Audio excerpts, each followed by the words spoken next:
नमस्कार जय जगन्नाथ जय माँ मंगला। आज गोटे नुआ रेसिपी आपण मानक स्वागत करुच्ची। देखा आज कौन तैयारी करिछि। आज हूँ गोटे गाँवली स्टाइल रे गाँ स्टाइल रे घांट तरकारी गाँव जो मैंने कहते घांट करवा घांट तरकारी मुझे तैयारी करिछि। अल्प मसला केमी तैयारी करिछि आसतु देखा। ସେଥିପାଇଁ କେଉଁ କେଉଁ ପରିବା ନେଇଛି ଯାହା ବି ପରିବା ନେଲେ ଚଳିବ। ଆପଣଙ୍କ ଘରେ ଯେଉଁ ପରିବା ସବୁ ଥିବ ଆଭେଲେବୁଲ୍ ଥିବ ସେ ପରିବା ସବୁ ନେଇକି ଆପଣ ଘାଣ୍ଟ ତରକାରୀଟା ପ୍ରସ୍ତୁତ କରିପାରିବେ। ସାରୁ ନେଇଛି, ଆଳୁ ନେଇଛି, ପୋଟଳ ନେଇଛି, ଅମୃତଭଣ୍ଡା ନେଇଛି, ବାଇଗଣ ନେଇଛି, ଗାଜର ନେଇଛି, ଆଉ ବୋଇତାଳୁ ନେଇଛି, ବୋଇତାଳୁ ନେଇଛି, ଆଉ ବୁଟ ଭିଜେଇକି ରଖିଥିଲି, ମଟର ବି ନେଇଛି, ଆଉ ନଡ଼ିଆ ନେଇଛି। ଏମିତି କରୁଛି ଚାଲିଛି। ପ୍ରଥମେ କୁକର କିଛି ପାଣି ନେଇକି ଦେଇଦେବା ନାଡ଼ି, ସାରୁ, ଅମୃତଭଣ୍ଡା, ଗାଜର ଆଉ ଆଳୁ ଏଗୁଡ଼ା ସିଝିବା ପାଇଁ କି ସମୟ ଲାଗିବ। ସେଥିପାଇଁ ଗୋଟେ ସିଟି ଦେବା ପର୍ଯ୍ୟନ୍ତ ତାକୁ ସିଝାଇ ଦେବା। ତା ସହିତ ନେଇଯିବା ମଟର ଆଉ କିଛି ବୁଟ, ହଳଦୀ ଗୁଣ୍ଡ କିଛି ଦେଇଦେବା, ଅଳ୍ପ ଲୁଣ। ତାପରେ ପ୍ରେସର ଢାଙ୍କୁଣି ଦେଇ ତାକୁ ଗୋଟେ ସିଟି ପର୍ଯ୍ୟନ୍ତ ରଖିବା। ଏ ପରିବା ଏବେ ସିଝି ଯାଇଛି।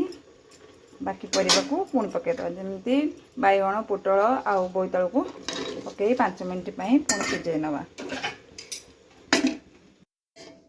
देखो ये परिवा भल भाव में सिझी जाइए। सेपटू काटदबा। एबे घांट मसला प्रस्तुत करवा। गरम हो गला। एबे तेल पकई नवा। से तेल पकईवा नवा। गोटे तेजपत्र, गोटे सुखिला लंका, गोटा मसला पकईदबा। काटी रखिए पिज भाजी नवा। पिज टे ब्राउन कलर हो गला पकईदबा पंचफुटन टे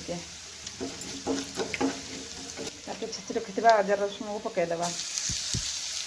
मसला हो गला पकई नवा। काटी रखि टमाटो पकईदबा। हलदी गुंड, लंका गुंड, जीरा गुंड पकई भल भाव अल्प पानी देदेगा। मसला टे सिझापी 2 मिनट ढांकी नवा। देखा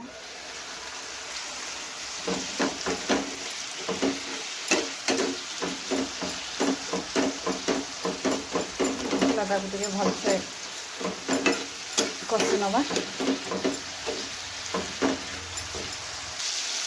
देदेबा परिया देदेबा सिझा परिया गुड़ाक।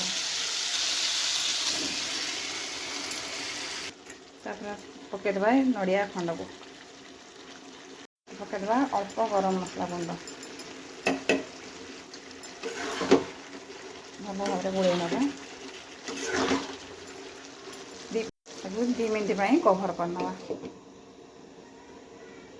एबे प्रस्तुत हो गला घांट तरकारी।